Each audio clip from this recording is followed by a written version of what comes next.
The Daniel Martel, the stepfather. He's on meth? He's on meth. He sells meth? Daniel Martel was accused of struggling with hidden habits.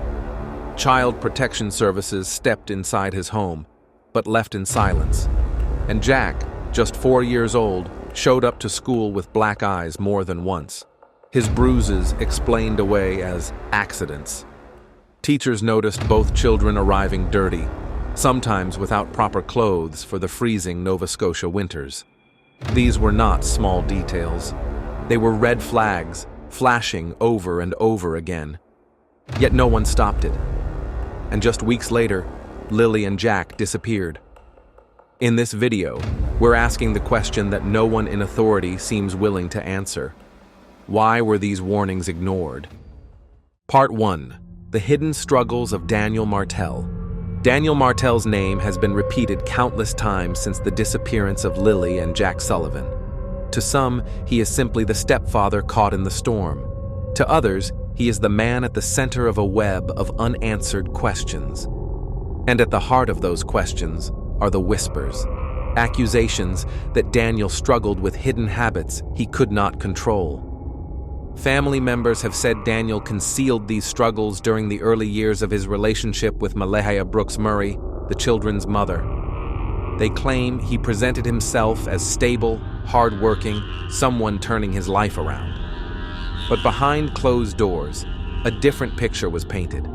Relatives later told investigators that Malehya confided in them, saying Daniel would take her phone, isolate her, and hold her down when arguments escalated. She described him as controlling, someone who had to be in charge of every detail in their small, chaotic household. Then came the talk of substances. Malehya's grandmother told police that her granddaughter admitted Daniel had hidden a dependency for nearly a year before she discovered it. Daniel himself has publicly denied having a problem. Yet in the same breath, he has admitted to experimenting with pretty much everything, later telling reporters that he now attends support meetings 3 times a week. He has signed up for online courses in parenting, anger management, and substance recovery, programs recognized by child protection authorities. Why does that matter? Because if Daniel's struggles were known to those responsible for protecting children, then the silence that followed is deafening. Child Protection Services had already visited the trailer in Lansdowne. Teachers at Salt Springs Elementary had raised concerns, yet no one intervened. No one removed the children from what appears, in hindsight, to have been a dangerous environment. And while Daniel speaks publicly about clearing his name, those closest to the case remain deeply uneasy. In interviews, he often shifts his story. About the pink blanket found in the woods, Daniel first told police it wasn't Lilly's. Days later, he changed his story, suggesting it had been planted, possibly taken from his garbage. About the bruises on Jack's face, Daniel blamed Lilly, saying siblings fight, accidents happen. But the repetition of these injuries has left many unconvinced. Relatives say Daniel's temper was unpredictable. They say he could be charming in public, then cold and intimidating at home. Malehya herself eventually admitted she never wanted to stay there, a line she sent in a private message weeks after the children disappeared. Her words suggest a woman who felt trapped, fearful, unable to break away from Daniel's grip until tragedy forced her to. The broader community has taken note. In the months since the children vanished, Daniel has become a target of suspicion online. His name fills true crime chat groups and YouTube live streams with strangers demanding answers. He insists he is innocent, saying he even passed a police polygraph. But in the court of public opinion, his admissions about past struggles only deepen the mistrust. Consider the timing. Just before the children vanished, Daniel's hours at the mill had been cut back. He was relying on relatives for groceries and gas. The family's government benefits had been halted because he failed to file his taxes. His car wasn't working. Financial stress, personal struggles, and tension at home created a pressure cooker environment. To investigators and the public alike, that raises a haunting question. Was this the breaking point? Daniel now says he is focused on self-improvement. He attends meetings, he takes courses, He speaks to journalists about stigma and judgment. He claims he is being unfairly painted as a villain, a man blamed simply because he was the one left behind when Malehya packed up and left with her baby daughter. "I have to clear my name," he told the Globe, his voice cracking. But the truth is harder to shake. 2 children are gone, and every detail of Daniel's hidden struggles matters. If the stepfather was dealing with serious issues that put the children at risk, then why did the system fail to act? Why did CPS visit the home and then fall silent? Why were warnings brushed aside until it was too late? These are not idle questions. They cut to the core of accountability. If Daniel's struggles were known, then authorities had an obligation to step in. If they weren't, then someone failed to see what was right in front of them. Either way, Lilly and Jack were left in a home where chaos outweighed stability and where the adults were far too consumed by their own battles to shield 2 young children. And now, those children are missing, their voices silenced. The adults, left to argue, to accuse, to defend themselves. Meanwhile, the public is left to wonder, did the system ignore the warning signs, or did it choose not to act because the truth was too uncomfortable to confront? As we peel back the layers of this case, one fact stands out. The red flags surrounding Daniel Martel were not subtle. They were visible. They were reported. And yet, just like the children's laughter that once filled the yard, they vanished into silence. Part 2, CPS visits but no action. Child Protection Services. 3 words that should mean safety, intervention, and accountability. Yet, in the case of Lilly and Jack Sullivan, those words instead echo with silence. Because months before the children disappeared, CPS had already stepped through the door of the trailer in Lansdowne. They had seen the environment for themselves. They had heard the concerns raised by teachers at Salt Springs Elementary. And then, they walked away. The visit was triggered when school staff noticed troubling signs. The children were often behind developmentally compared to their peers. They arrived at school without proper clothing for winter. Their hands and faces were grubby, their lips cracked and dry. Jack, just 4 years old, showed up more than once with visible bruises. Teachers knew they had a duty to report. Under Canadian law, educators are legally bound to raise alarms if they suspect a child is suffering neglect or abuse. They did what they were required to do, but what happened next is what baffles so many people. Nothing. According to briefing notes later obtained through Freedom of Information requests, a child protection worker did, in fact, visit the trailer months before May 2nd. What they saw inside has not been made public. Privacy laws shield the details, leaving families and the public in the dark. But if that visit was meant to ensure the children's safety, the silence that followed speaks volumes.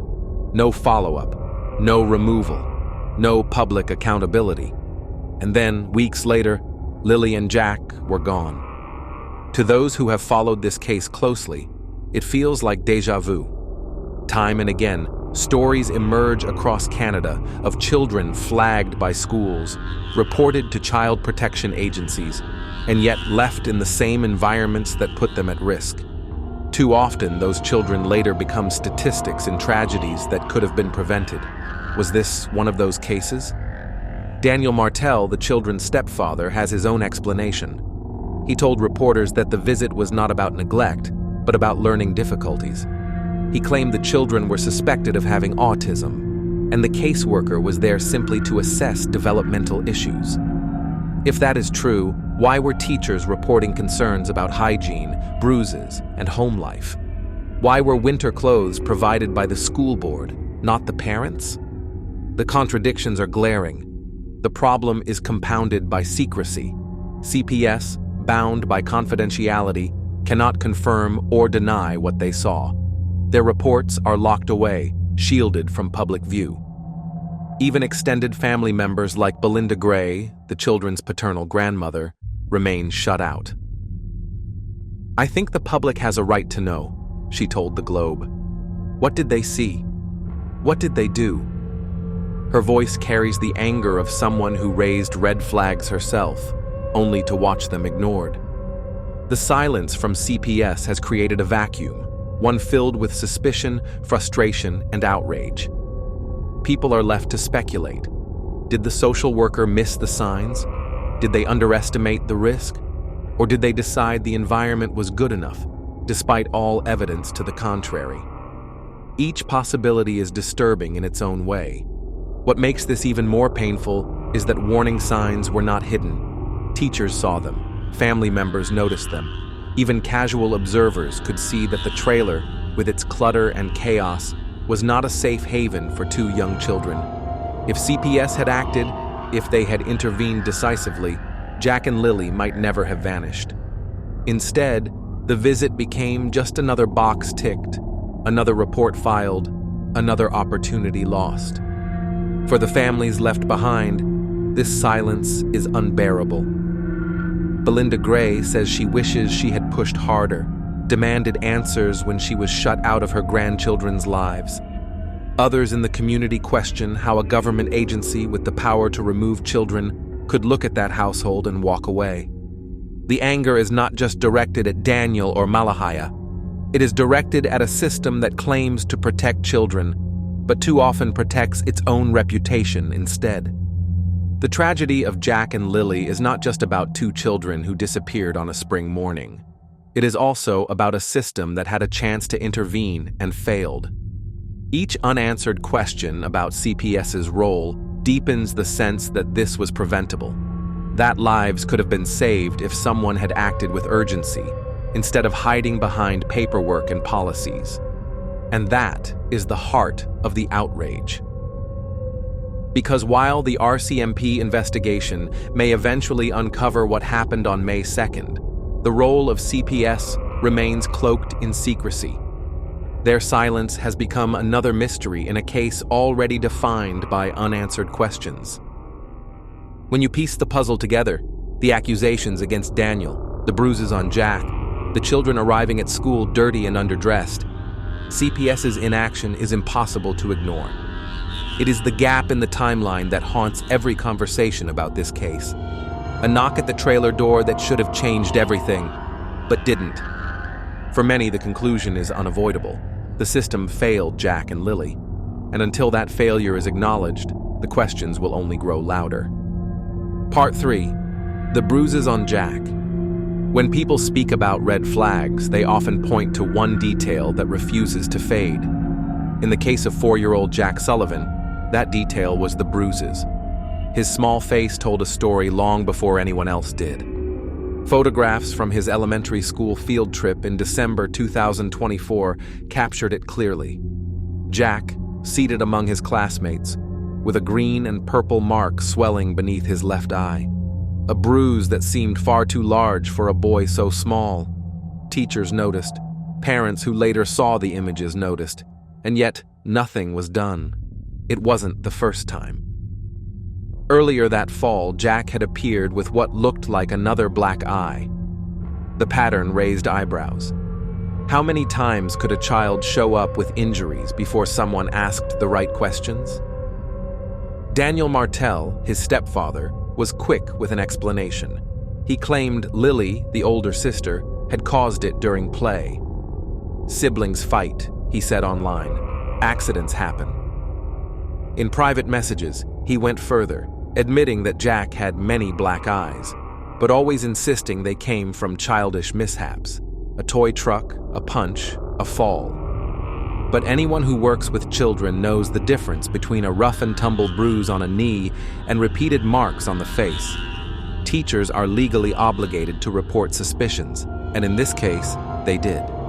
Yet when CPS visited, those injuries were not enough to trigger decisive action.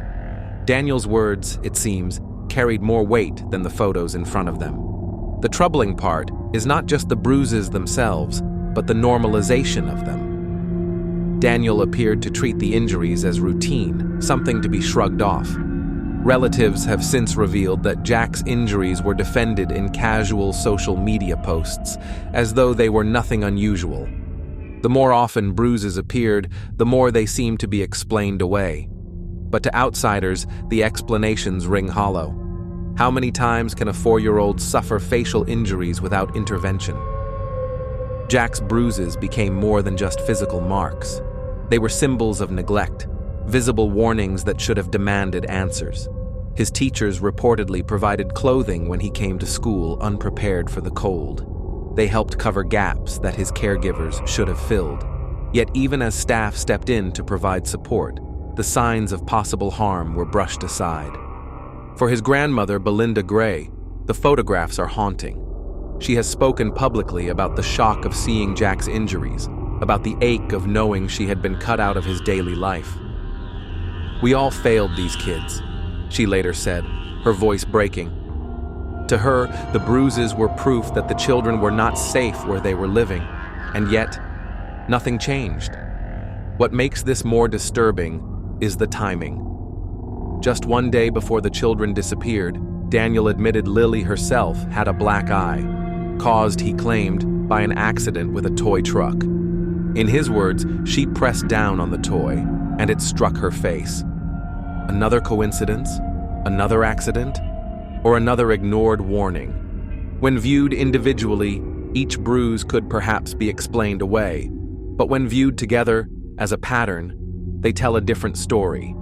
A pattern of injuries, a pattern of excuses, a pattern of authorities choosing not to intervene.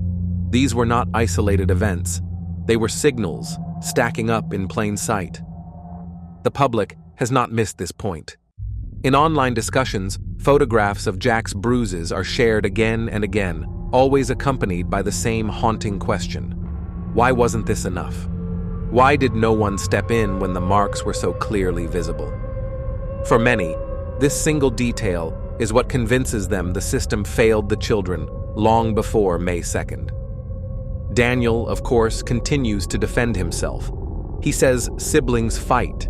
He says children play rough. He says he never harmed them.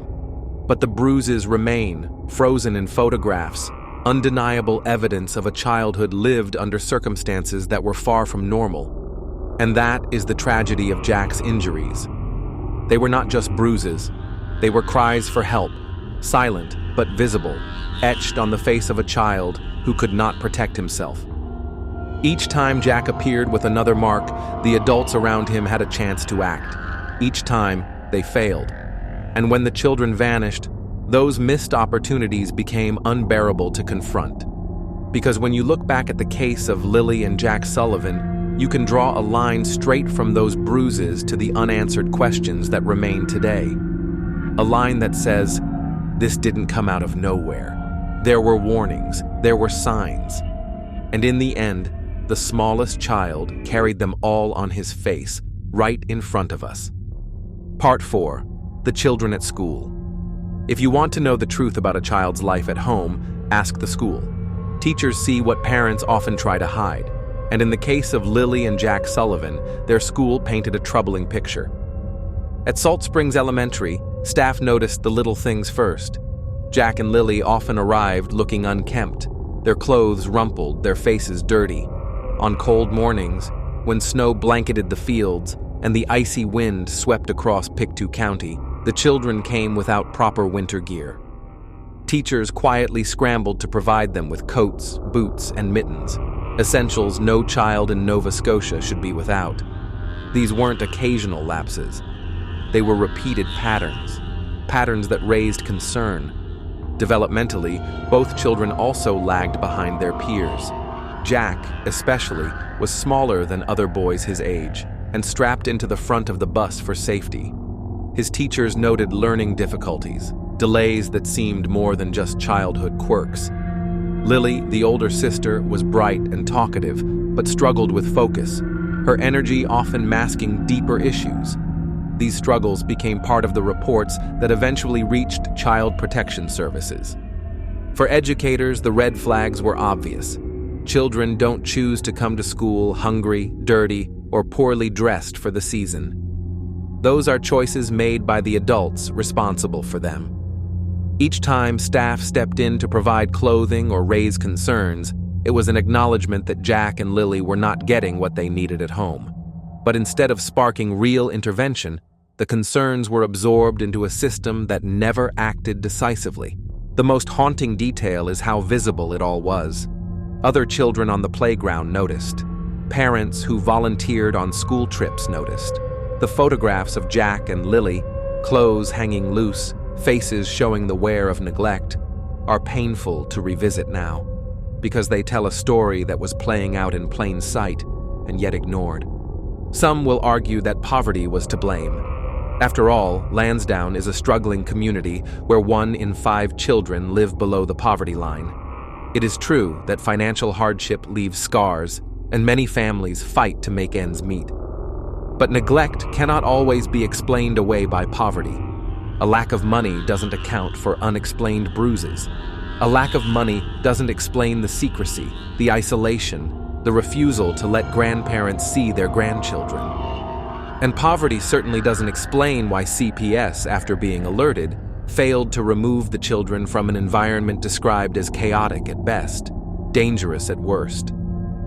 Teachers who spoke anonymously said they felt powerless. They reported what they saw. They fulfilled their legal duty. And still, they watched Jack and Lilly arrive each day in the same state, as though their warnings had disappeared into a void. That sense of helplessness has stayed with them.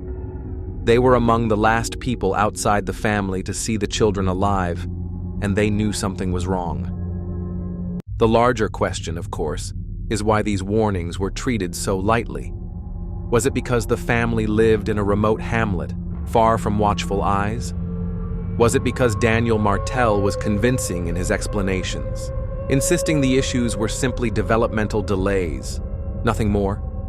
Or was it because CPS, stretched thin and overworked, chose to prioritize other cases? Whatever the reason, the result was the same.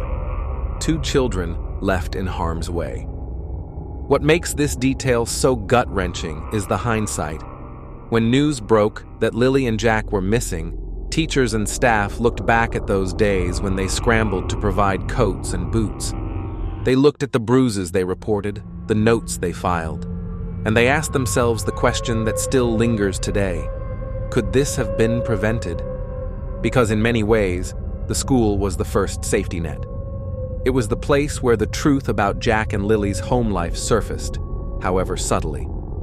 And if that net had held, if CPS had acted on the reports instead of leaving the children in the trailer, perhaps the story would be different. Perhaps Lilly would still be chattering to her dolls, and Jack would still be lifting rocks to find worms. Instead, the school memories have become evidence. Photographs of field trips are now part of a tragic timeline.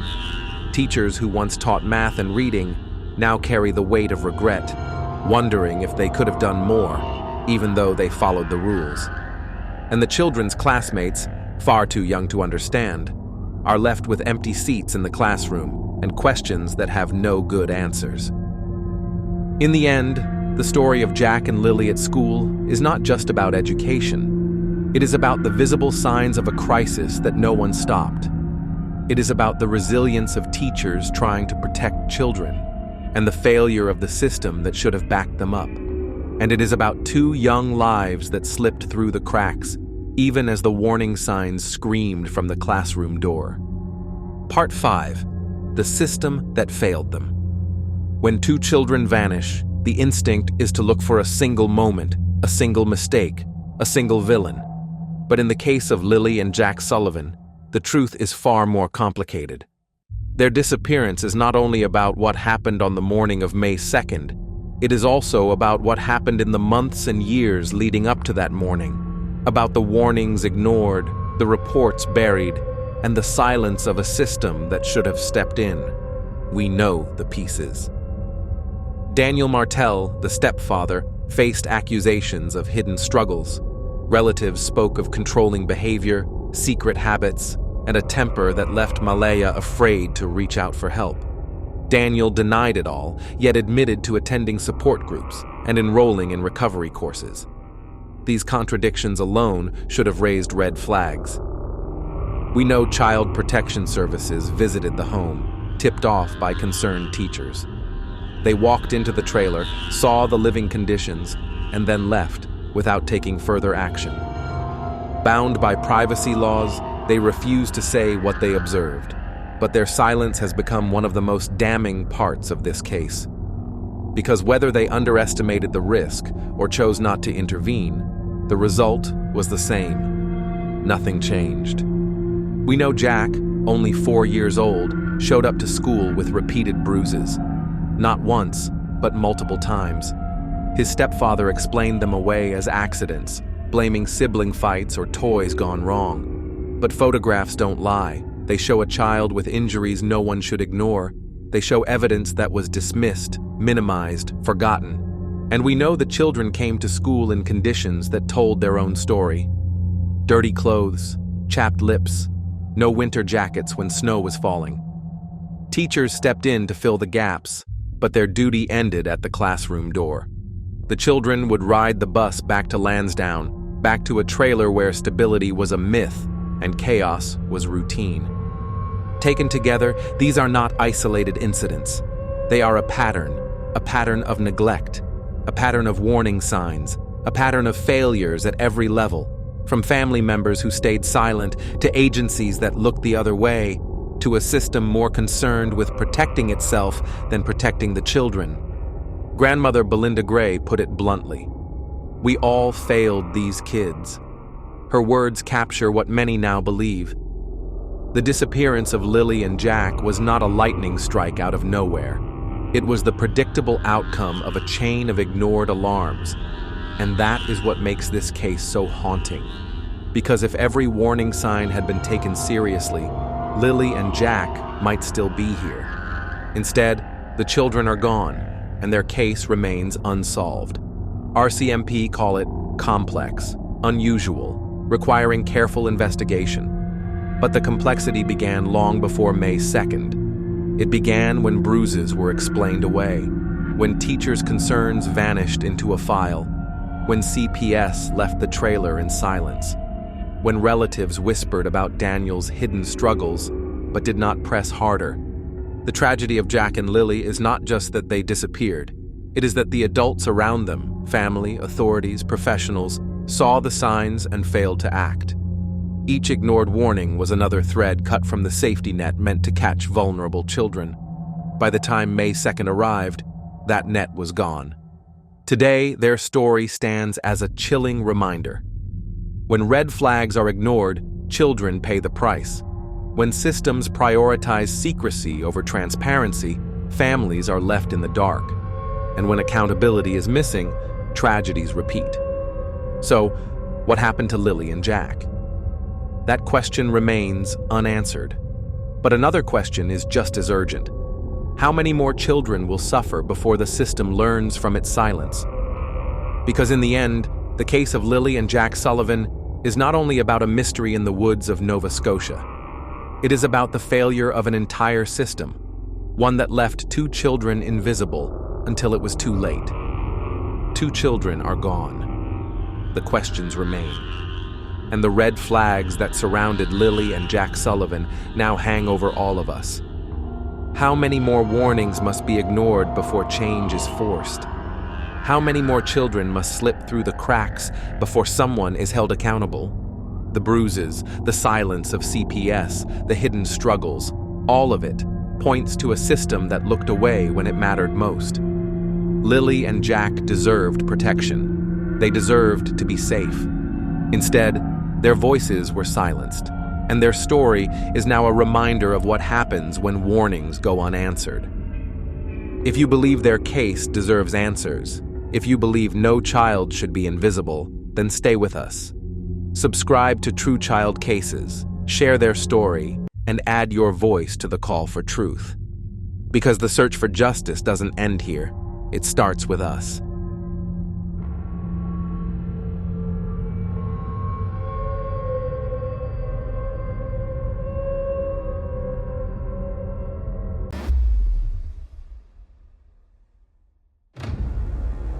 My heart tells me these babies are gone. My heart tells me that. A brand new report from the Globe and Mail has just revealed details the public has never heard before. And the person speaking out is none other than the paternal grandmother of Lilly and Jack Sullivan.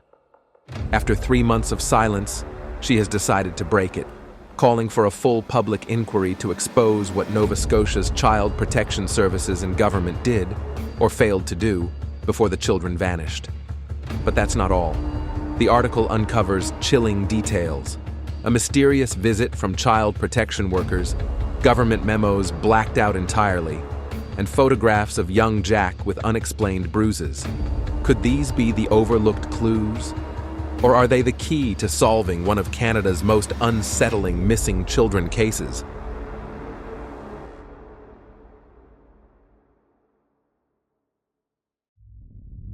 Part 1. The grandmother's call for a public inquiry. It has been more than 3 long months since 6-year-old Lilly and her 4-year-old brother, Jack Sullivan, vanished from their small community in Nova Scotia. In that time, the investigation has dragged on behind closed doors, with police insisting it is very active and intensive, yet releasing almost no concrete information to the public. Families in Pictou County whisper about what could have happened. The rest of Canada watches, waiting for answers that never seem to come. Now, a new voice has stepped forward, one that cannot easily be ignored. Belinda Gray, the children's paternal grandmother, has broken her silence. She is not just speaking to reporters. She is making a direct appeal to the public.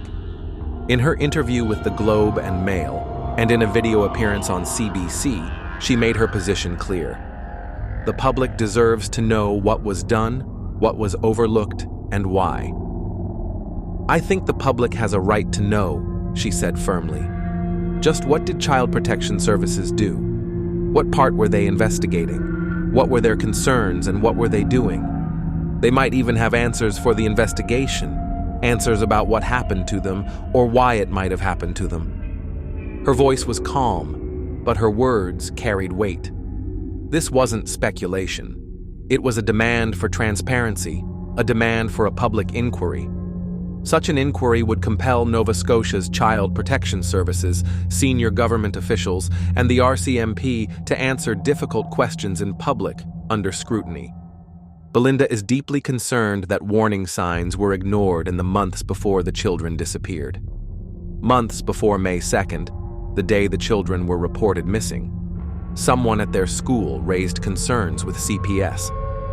Those concerns led to a visit from a CPS worker to the family's home in Lansdowne. But what exactly did that worker see? What was recorded in their notes? And why did the school feel the need to reach out in the first place? Under Nova Scotia's strict privacy laws, the answers are hidden.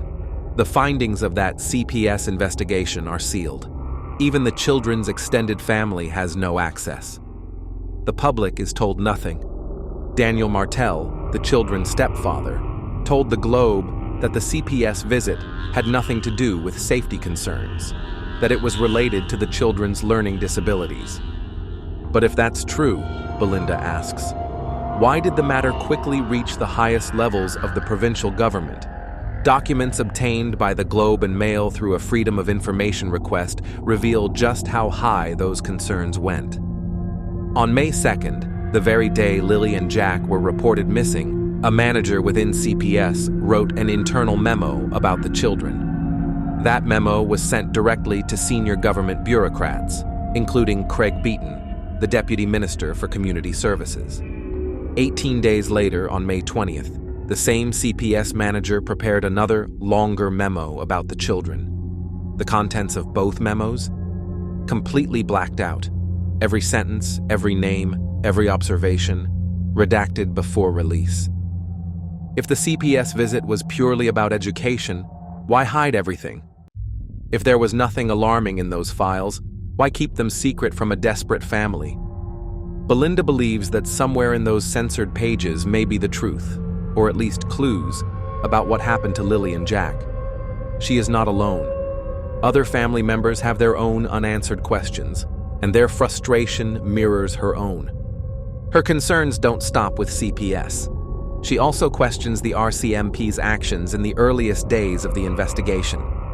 Why did it take weeks to follow up on certain tips? Why were some relatives, like Jack and Lilly's maternal grandfather, Henry Brooks, not interviewed until well after the disappearance? Henry Brooks himself has voiced his frustration. Speaking to the Globe in late May, he revealed that RCMP had still not reached out to him for a formal interview. He also shared that his daughter, the children's mother, Malehya Brooks Murray, had been planning to leave Daniel Martel for months before the disappearance. Was this relationship turmoil relevant to the case? If so, was it explored quickly enough?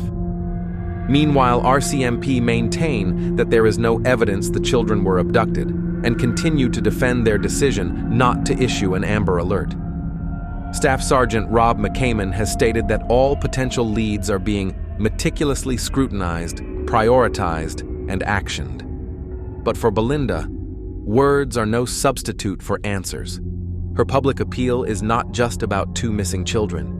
It is about whether Nova Scotia's child protection system and the RCMP acted with the urgency and transparency that such a case demands. It is about whether the systems designed to protect children are actually doing so, or whether they are failing in ways the public is not allowed to see. Belinda Gray is not a politician. She is not a police officer. She is a grandmother whose grandchildren have vanished, and who now wonders if crucial chances to protect them were lost. By speaking out, she has placed public pressure on the very institutions that, for now, hold the answers in their files. And until those answers come to light, the questions will only grow louder. Part 2. The Unexplained Injuries. In the weeks and months after Lilly and Jack Sullivan disappeared, photographs of the children began circulating online and in the media. Most of these images were innocent snapshots, smiling faces, first days of school, playful moments captured for family and friends. But some of them stopped people in their tracks. One, in particular, showed 4-year-old Jack with a large, dark bruise on his face. The image raised immediate questions. Where did it come from? How did he get hurt? And perhaps most importantly, when? Daniel Martel, the children's stepfather, told the Globe and Mail that the injury was caused by Jack's sister, presumably during rough play. He did not provide further detail. No one could confirm the exact date the photo was taken, or whether the incident was documented anywhere by medical staff or school personnel, but that wasn't the only concerning image. A second photograph posted on the Facebook page of Jack's elementary school on December 13th, 2024, showed the little boy on a class trip.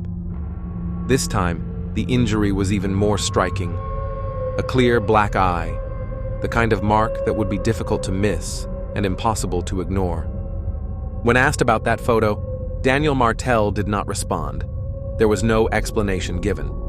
These images, 2 separate instances of visible injuries to the same child within a span of a few months, have fueled public speculation and family concern. Could these have been innocent accidents, the kind that happen to active young children? Possibly. But could they also point to something more troubling, something that should have triggered deeper investigation? That question remains unanswered. For Belinda Gray, the children's grandmother, these injuries are not just background details. They may be central to understanding what was happening in the months before the disappearance. In her interview, she posed a direct question. Was it only Jack who showed signs of injury, or were there also concerns about Lilly? Her suspicion is shared by others. Henry Brooks, the children's maternal grandfather, has his own doubts about the environment in the home. He revealed that his daughter, Malehya, had been trying to leave Daniel Martel for months before the children went missing. Whether the injuries and the family tensions are connected is something only a thorough investigation can determine. But here is where the frustration deepens. If the school noticed these injuries, and we know at least one of the photos was taken during a school trip, what actions were taken at the time? Was CPS notified? Was any follow-up conducted to ensure the children were safe? We know from Part 1 that someone at the school did, in fact, contact Child Protection Services months before the disappearance. But was that call related to these injuries? And if so, what did CPS find? The answers are locked away in redacted memos, hidden from both the public and the family. It is entirely possible that CPS investigated and found no cause for concern. It is equally possible that they noted issues but were unable or unwilling to intervene. Without transparency, speculation fills the void. These questions are not just about what happened in the past. They are about whether opportunities to protect Lilly and Jack were missed. In many child protection cases, repeated unexplained injuries are a red flag, an indicator that something in the environment may be unsafe. They are a signal to look deeper, to ask hard questions, and to act quickly. If those questions were asked, we don't know the answers. If they weren't asked, the public has every right to know why. The black eye photos have become a focal point in online discussions of the case. For some, they are proof that warning signs were present. For others, they are ambiguous. Troubling, yes, but not conclusive. What is clear is that these images have added urgency to the calls for a public inquiry. Because if visible injuries like these did not trigger immediate, thorough action from child protection authorities, it raises a deeply uncomfortable question. What will it take for the system to act before it's too late? For now, the photographs remain frozen moments in time. Snapshots of a little boy whose future, like his sister's, is shrouded in mystery. The explanations, if they exist, are hidden in case files and memories that have yet to be shared. And until they are, the shadow cast by those bruises will remain, not just over the Sullivan family, but over the entire investigation. Part 3, the CPS visit and the redacted reports. Long before May 2nd, the day Lilly and Jack Sullivan were reported missing, there was already a shadow over their home in Lansdowne, Nova Scotia. That shadow took the form of an unannounced visit from a worker with Child Protection Services. According to information published in the Globe and Mail, the visit was prompted by concerns raised by someone at the children's school. Exactly what was reported, we do not know. What the worker saw inside the home that day, we do not know. And what was written down in the official notes from that visit, we also do not know. That is because under Nova Scotia's strict privacy laws, every detail of that interaction is sealed away from the public. Daniel Martel, the children's stepfather, told the Globe that the CPS visit had nothing to do with safety or welfare concerns, that it was solely about learning disabilities. But the next part of the timeline raises doubts about whether it was really that simple. On May 2nd, the very day the children were reported missing, a manager within Nova Scotia's Child Protection Department wrote an internal memo about Lilly and Jack. This was not a routine note. It was a document serious enough to be shared directly with senior government bureaucrats, including the Deputy Minister of Community Services, Craig Beaton. Then, 18 days later, on May 20th, that same manager produced another, longer memo about the children. Both memos were obtained by the Globe and Mail through a Freedom of Information request, but when the documents arrived, the contents were almost completely blacked out. Names, dates, events, observations, all redacted. What remained was nothing more than a skeleton of what had been written. Why? If the initial school report was about something as straightforward as learning challenges, why would it be escalated to the deputy minister? And why would every single detail of both memos be hidden from public view? Belinda Gray, the children's grandmother, finds this secrecy unacceptable.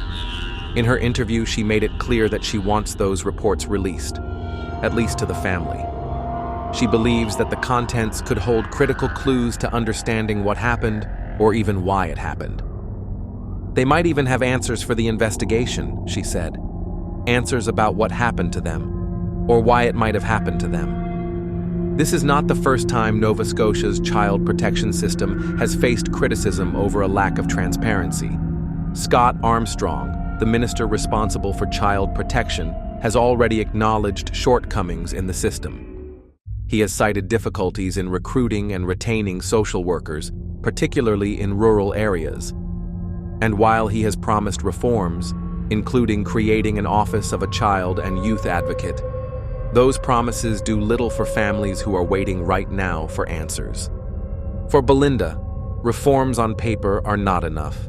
She wants to know exactly what led the school to contact CPS in the first place.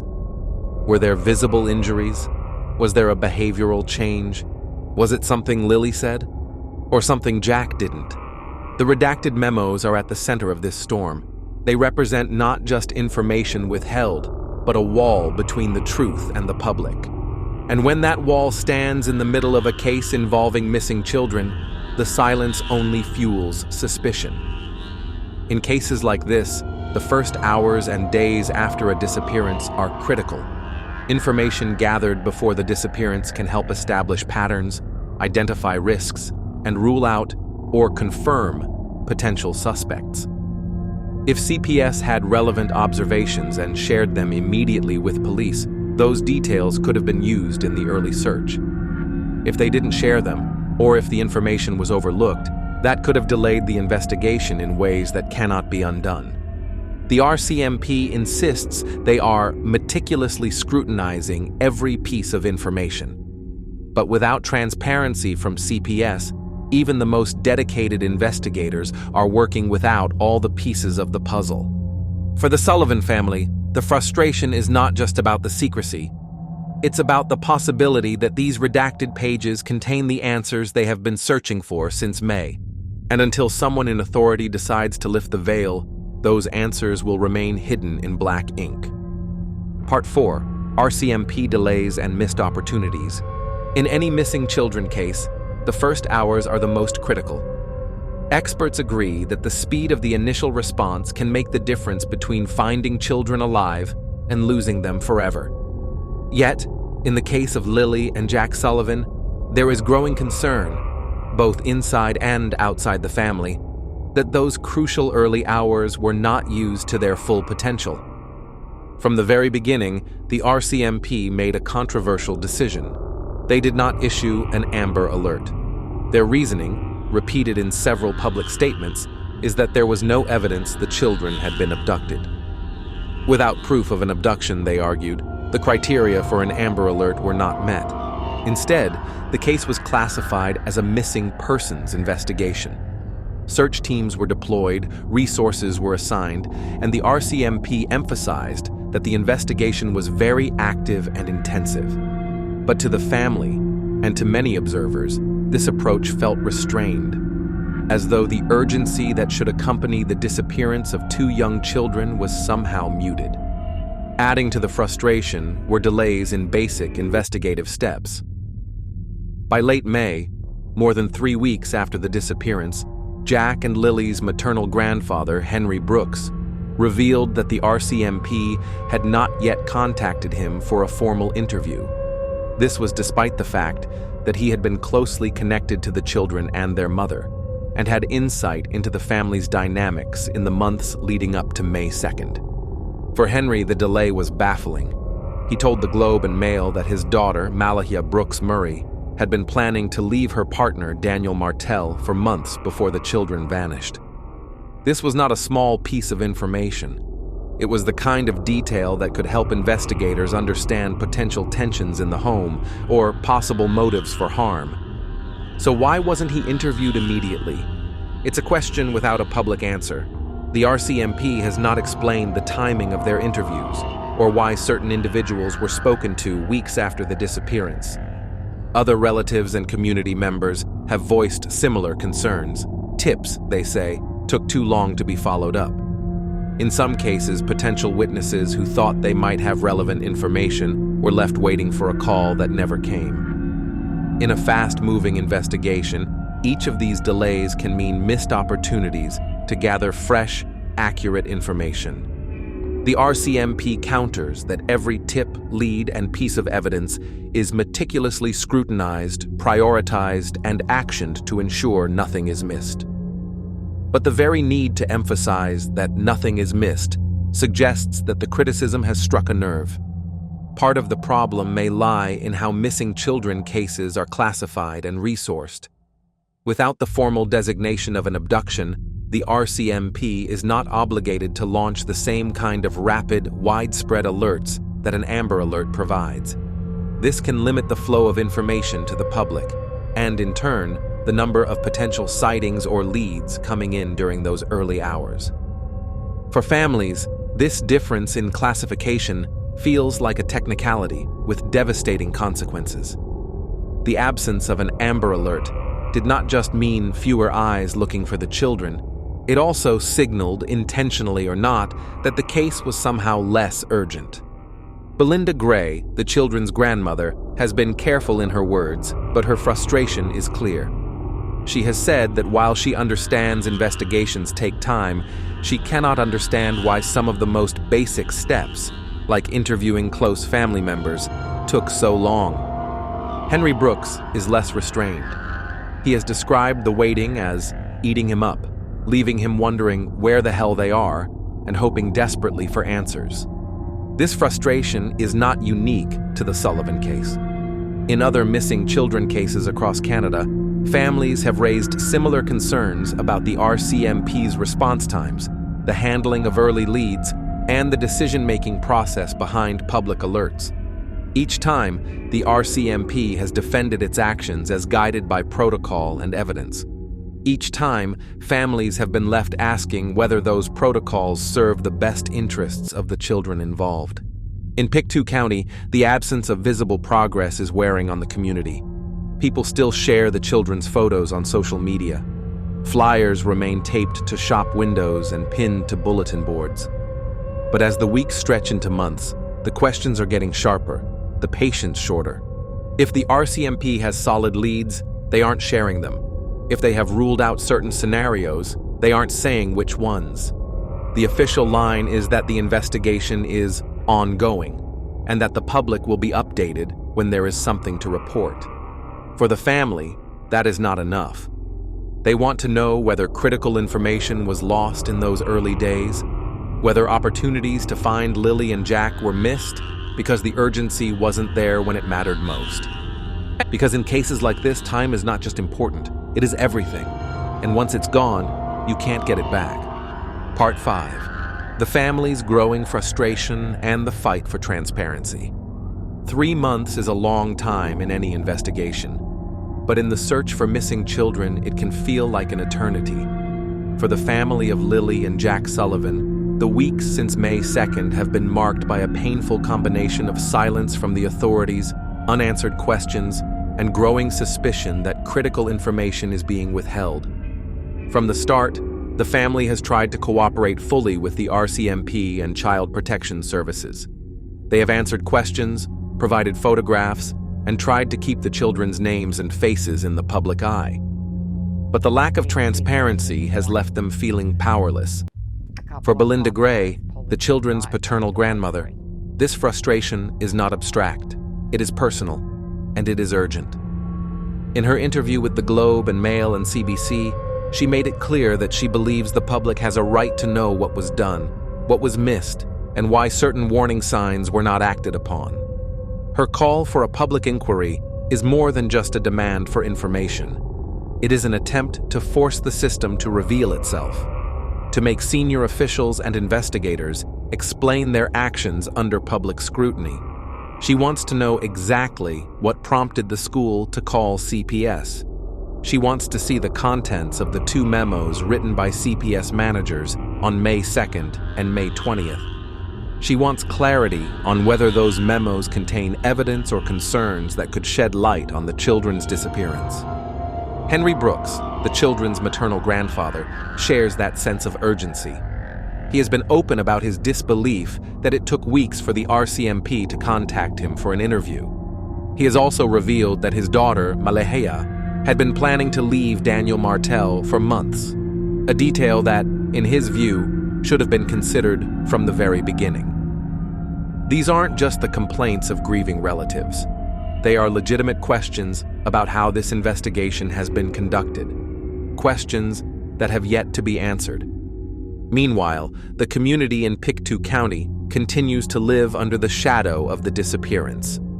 Posters with the children's faces are still taped to store windows and community bulletin boards. Social media groups remain active, sharing every scrap of news, every rumor, every theory. But as time passes without official updates, the focus is shifting. People are no longer just asking, where are Lilly and Jack? They are also asking, why don't we know more? Scott Armstrong, the minister responsible for child protection, has acknowledged that Nova Scotia's system has shortcomings. He has promised reforms, including creating an office of a child and youth advocate and improving the recruitment of social workers, especially in rural areas. But these promises feel distant to a family waiting right now for answers. They do nothing to lift the veil of secrecy around what was known before May 2nd, or how that information was acted upon. The RCMP, for their part, insist that the investigation remains active and that no stone is being left unturned.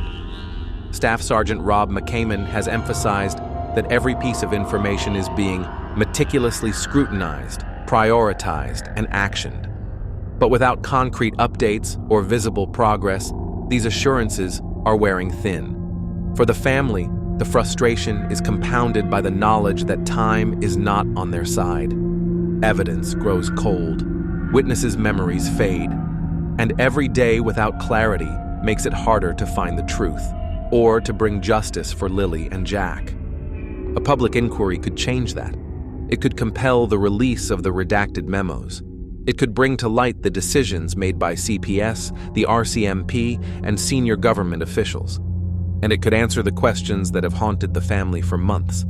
Until then, the Sullivan family's fight for transparency will continue. In interviews, in public appeals, and in the quiet, relentless hope that someone, somewhere, will decide it's time to speak the truth. This is not just about two missing children. It is about the trust between the public and the institutions sworn to protect them. It is about ensuring that when warning signs appear, they are acted upon before tragedy strikes. For Belinda, for Henry, and for the rest of the family, the goal is simple: to know what happened to Lilly and Jack. But the path to that answer is anything but simple. It is a path blocked by redacted reports, delayed interviews, and official silence. And until those barriers are broken down, the questions will remain, louder, sharper, and more urgent with every passing day. 3 months on, the questions surrounding Lilly and Jack Sullivan's disappearance have only multiplied. The calls for transparency are louder than ever, and the family's frustration is impossible to ignore. From redacted CPS reports to delayed RCMP interviews, the unanswered questions are piling up. And somewhere in those gaps may lie the truth about what happened. But this story isn't over. In our next video, we'll dig into a revelation that could change the way you see this entire case.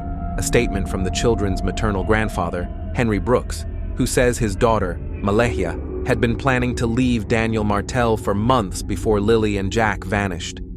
Could this detail be a key to understanding the family tensions that preceded the disappearance? And if so, why wasn't it investigated sooner? Make sure you subscribe to True Child Cases and turn on notifications so you don't miss it. Leave your thoughts in the comments below. What do you think is hidden in those CPS reports?